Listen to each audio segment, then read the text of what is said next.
Oh hey y'all, I'm Alistair from Trail and Kale, and this is the ASICS Metafuji Trail.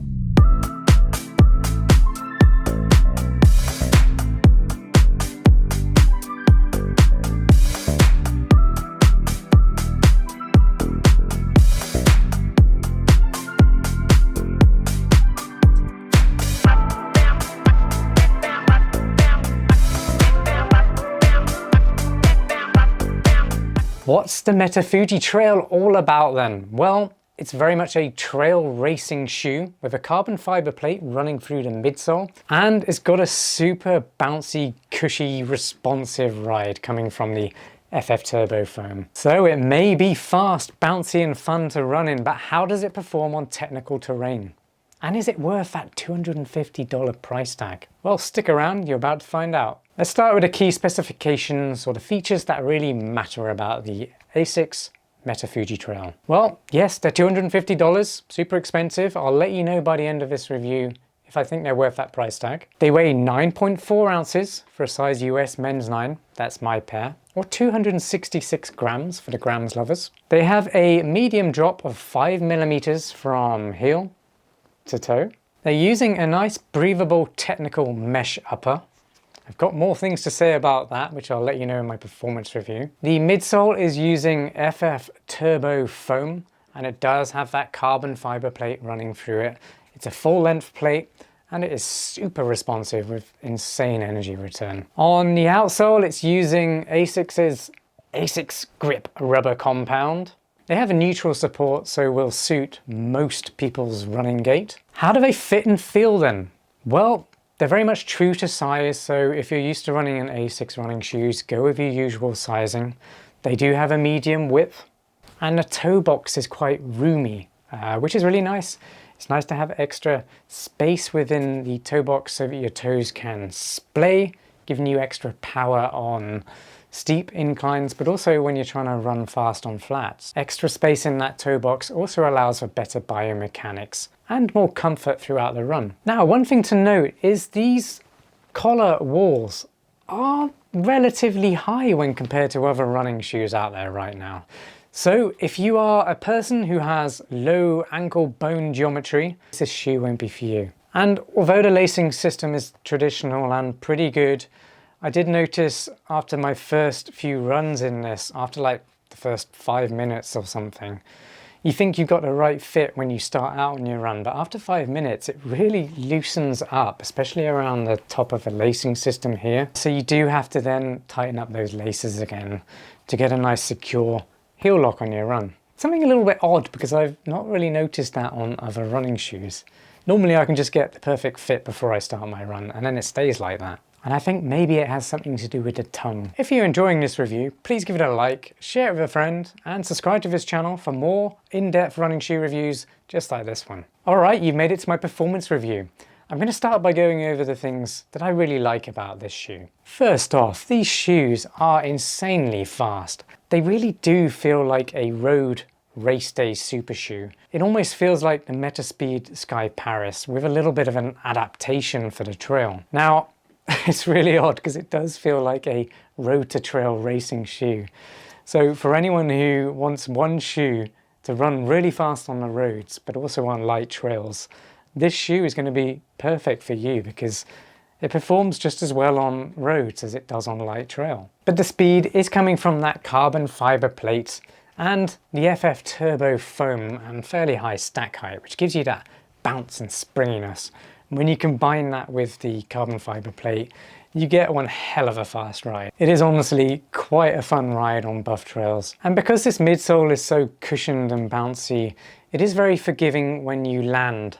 So whether you land on your forefoot, midfoot or heel, there's a lot of compression going on in this midsole, which is good and bad sometimes when it comes to a trail running shoe. But it does compress nicely, giving you a forgiving ride and making it more comfortable on the long run. I absolutely love that roomy toe box. I think it's super important to have a roomy toe box on a trail running shoe.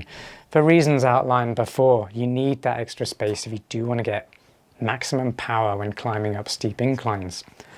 But also, if you want to run fast, your toes naturally do splay if you are trying to get maximum power out of your feet. If you really don't have much room in your toe box, then you are going to notice that over a longer run, like an ultra marathon, for example, because your feet or your toes don't have anywhere to go. They're just going to be hitting the edge of the walls, and that's just not great for comfort. And then the upper is really nice and breathable, regulating temperature within the shoe. Just comes natural with an upper like this.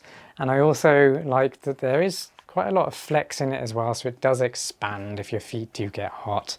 And there's a nice little pull tab on the front, which is what you use to store your laces in once you've done them up. That stops them flapping around or reduces the chance that they're going to come undone on the run. That works really well. I also really like these notched laces. Brooks Running and Nike both use them quite a lot on their premium running shoes. And they're very lightweight, there's a lot of stretch in there, but also when you do them up, they stay done up. What's not so good about the Metafuji Trail then? Well, it all starts falling apart for me when you start taking these on technical trails. The first thing I noticed was these lugs on the outsole. Unfortunately, they're just not aggressive enough. It's the design or the shape of the lug more than anything. They're not hugely deep either, so if you were to take these on muddy trails, you're going to be slipping around all over the place. And because the lugs are kind of chamfered off, they don't have a sharp edge to dig into the trail, there is more likelihood of having them slip. The next thing is instability, and you notice this on technical trails as well. So because you've got such a high stack height and such a compressible foam in the midsole, it does wobble. You do lose lateral stability and control. And that's made worse by having this carbon fiber plate, which doesn't have a huge amount of flex. I mean, look at that. That's going to give you speed, that kind of tension. But it also holds the shoe together. So if the midsole compresses, the whole shoe goes with it because of that carbon fiber plate, which doesn't flex in the lateral. This is made worse by a couple of other things, and that's a relatively narrow heel footprint.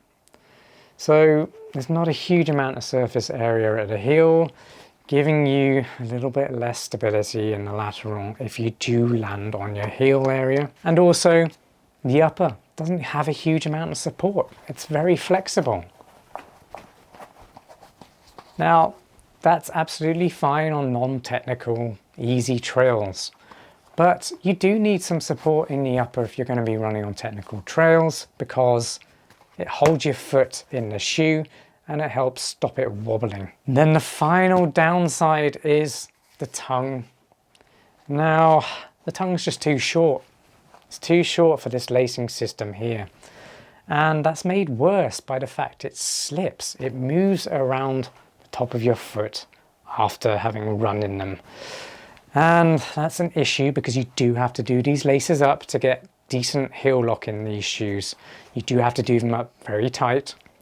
And because of that, when the tongue flips around, you have this tightness on the top of your feet. I'm overlaying a photo now so you can see what I mean, but basically that will end up digging into the top of your feet throughout the run. And it actually became quite painful for me over time. And I really wouldn't be wanting that in a race because I would have to stop and adjust the laces. Well, congratulations, you've made it to my final verdict. Is the ASICS Metafuji Trail worth $250? Well, for most people, no, it's not going to be worth that. I can't recommend it for most people.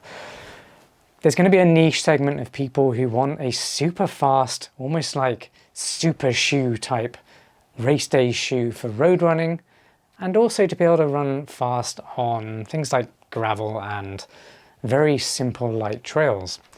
Well, this shoe is going to be absolutely awesome for that. But for someone who wants a race day shoe that can handle all mountain trails, this shoe is not that. This will handle ultramarathons really well if the trails are undulating but not technical. You can see it being super fast for those kinds of races. But as soon as you take them on anything too technical, the stability is an issue. And the traction on the lugs isn't great in wet weather either. It is a trail running shoe, and for $250 I expect it to be able to handle technical trails much better than it actually can. Now, if you are looking for a shoe like this that performs better in all mountain terrain and all weather conditions, I'd recommend heading over to my best trail running shoes roundup up here. That will send you to the Trail and Kale website, where I regularly update these roundups as and when I review running shoes that are good enough to make it on them. There are many categories that fit under trail running shoes, so if you look on there, I have separated them into trail racing, all mountain, and road to trail categories, and I have listed my favorite ones for each one of those categories in ranked order.